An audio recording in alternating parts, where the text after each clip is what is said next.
নমস্কার, life with Shipra চ্যানেলের আরেকটি ভিডিওতে আপনাদের সকলকে স্বাগত। আজকে শুক্রবার, চলুন এখন লাঞ্চটা রেডি করে নিই। আজকে আমি বানাচ্ছি মৌরলা মাছের চচ্চড়ি। একটু হালকা পাতলা ঝোল হবে। চলুন দেখা যাক কী করে বানাই। খুব সিম্পল ওয়েতে এটা। প্রথমে আমি আলুগুলো দিয়ে দিলাম কড়াইয়ের মধ্যে। আমি যে কড়াইয়ে রান্না করবো সেটাতেই নিয়ে নিচ্ছি সব।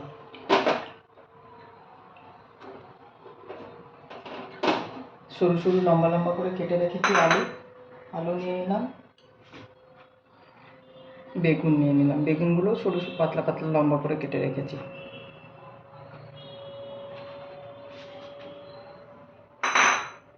একটা বড় সাইজের পেঁয়াজ নিয়েছি, পেঁয়াজকেও পাতলা করে কুচি করে নিয়েছি। আর টমেটো পাতলা করে স্লাইস করে কেটে নিয়েছি। সবগুলো একসাথে নিয়ে নেব। এর মধ্যে দিয়ে দিচ্ছি নুন,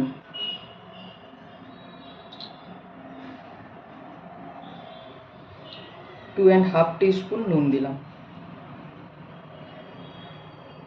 1.5 টিস্পুন হলুদ দিলাম, 1 টিস্পুন জিরে গুঁড়ো দেবো, বেশ কিছুটা সর্ষের তেল। সর্ষের তেলটা একটু বেশি পরিমাণে দিতে হবে। এবার এগুলো ভালো করে হাত দিয়ে মেখে নিতে হবে।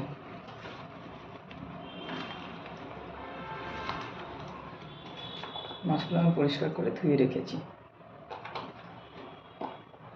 আমি এখানে 300 গ্রাম মাছ নিয়েছি। 300 গ্রাম মাছের জন্য একটা বড় সাইজের আলু নিয়েছি আর হাফ বড় সাইজের বেগুন নিয়েছি। মাছগুলো দিয়ে আবার একটু হালকা হাতে নেড়ে ছেড়ে দেবো।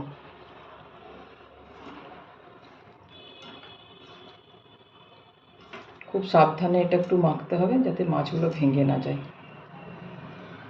ব্যাস হয়ে গেছে। এবার গ্যাসটা জ্বালিয়ে দেবো আর ঢাকা দিয়ে দেবো। এটা এবার নিজের থেকে হতে থাকবে। একটুখানি না জল দিয়ে দেবো আমি, যেহেতু আমি একটু ঝোল বানাচ্ছি সেই জন্য জল দিয়ে দেবো। আপনারা যদি ঝোল না বানান তাহলে জলটা দেওয়ার কোনো দরকার নেই। বেগুন আর আলু, পেঁয়াজ, টমেটোর জলেই মাছ সেদ্ধ হয়ে যাবে সব। আর আমি না ফ্লিপকার্ট থেকে একটা এমনি হ্যাঙ্গার কিনেছি, এরকম হ্যাঙ্গার। এটা এরকমভাবে টাঙিয়ে দেবো ওয়ালে কিচেনে, তাহলে কিচেনের হাত মোছা যে টাওয়েলটা, হ্যান্ড টাওয়েল, সেটা আমি টাঙিয়ে রাখতে পারবো। এখন দেখুন কীরকম দরজার মধ্যে ঝুলছে, বাজে লাগছে দেখতে, সেই জন্য এটা করে নিচ্ছি। এটা এইভাবে দেওয়ালে টাঙিয়ে দেবো।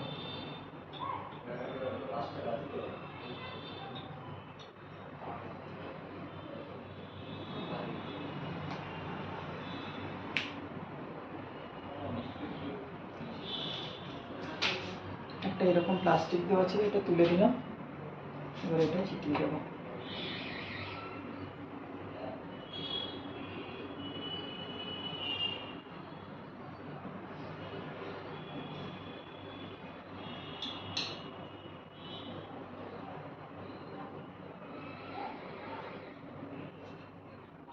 এটা না আমি আগের ফ্ল্যাটেও লাগিয়েছিলাম, 2-2.5 বছর আমার মোটামুটি, আমি ওই ফ্ল্যাটে 2.5 বছর ছিলাম। 2.5 বছর এটা কিন্তু ছিল আর খুব ভালোভাবে ছিল, উঠে যায়নি।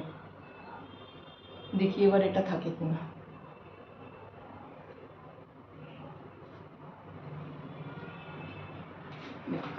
হয়ে গেল, কাপড়টা টাঙিয়ে দিতে। এটা দেখতেও ভালো লাগছে, কীরকম বলে দরজাতে ঝুলছিল, মোটেই ভালো লাগছিল না দেখতে। আমি না 3টে সেট কিনেছিলাম, আরও 2টো রয়েছে। টিস্যু পেপারের রোলগুলো কিন্তু এটার মধ্যে রাখা যেতে পারে, আমি ওখানে রেখেছিলাম। কিন্তু এই কিচেনে আমি বুঝতে পারছি না কোথায় এটা টাঙাবো যেখানে আমি টিস্যু পেপারটা রাখতে পারি, তাহলে খুব ভালো হতো। আপনাদেরকে একদিন আমার কিচেনটা দেখাবো, দিয়ে আপনারা একটু আইডিয়া দেবেন তো কোথায় টাঙানো যেতে পারে।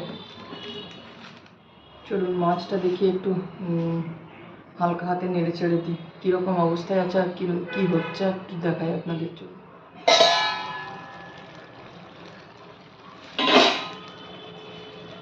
একটু হালকা হাতে আমি নেড়ে দেবো।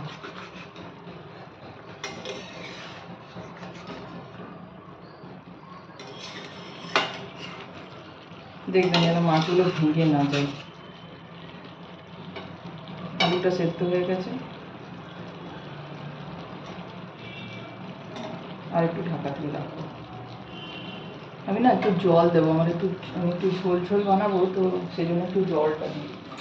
এটাতে আপনারা যদি একটু কাঁচা আম কেটে দিয়ে দেন না, টক টক গরমের দিনে এটা খাওয়া ভীষণ ভালো। একদম পাতলা বিনা মশলার ঝোল, কিচ্ছু নেই এর মধ্যে, একটু টক টক লাগবে, কাঁচা আম দিয়ে দিলে ওটা খেতে খুব ভালো লাগবে। যদি আপনাদের কাছে আম থাকে তাহলে এর মধ্যে কেটে আপনি আমটাও দিতে পারেন। ব্যাস, আবার ঢাকা দিয়ে দেবো।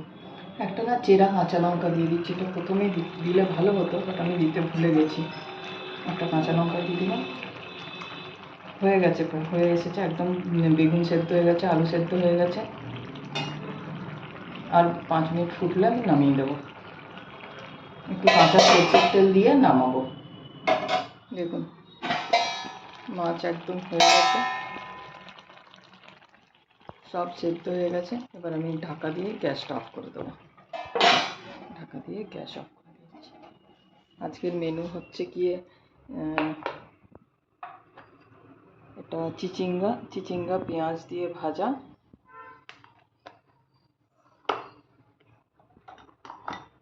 কাঁচা কুমড়োর তরকারি, আর ওই মোরলা মাছের ঝোল। ব্যাস, এই আজকে আমাদের মেনু। আমার রান্না মোটামুটি কমপ্লিট, শুধু ভাত করলেই হবে। ভাত মা বসিয়ে রাখবে, আমি এখন যাচ্ছি মামকে আনতে, আমি রেডি। চলুন মামকে নিয়ে আসি, তারপর আপনাদের সাথে কথা বলছি। মামকে আমি নিয়ে চলে এসেছি, ওকে এনে পরে স্নানও করিয়ে নিয়েছি। এরপর আমরা খাবার বেড়ে নিয়ে খেয়ে নেবো। স্কুল থেকে এসে অ্যাকচুয়ালি ওর খিদে পেয়ে যায়, সেই জন্য আমি বেশিক্ষণ ওয়েট করি না, আর অনেকটা দেরিও হয়ে যায়। এখন মোটামুটি 1:30টা বেজে গেছে, তো সেই জন্য আমি বেড়ে নিচ্ছি খাবারটা, খেয়ে নেবো আমরা। ওকেও খাইয়ে তাড়াতাড়ি ঘুম পাড়িয়ে দেবো, সকালে তাড়াতাড়ি ওঠে তো। তো আজকের ভিডিওটা এই পর্যন্তই, দেখা হবে নেক্সট আরেকটা ভিডিওতে। আমার চ্যানেল অবশ্যই সাবস্ক্রাইব করবেন, লাইক কমেন্ট শেয়ার করতে ভুলবেন না। আপনাদের ধন্যবাদ।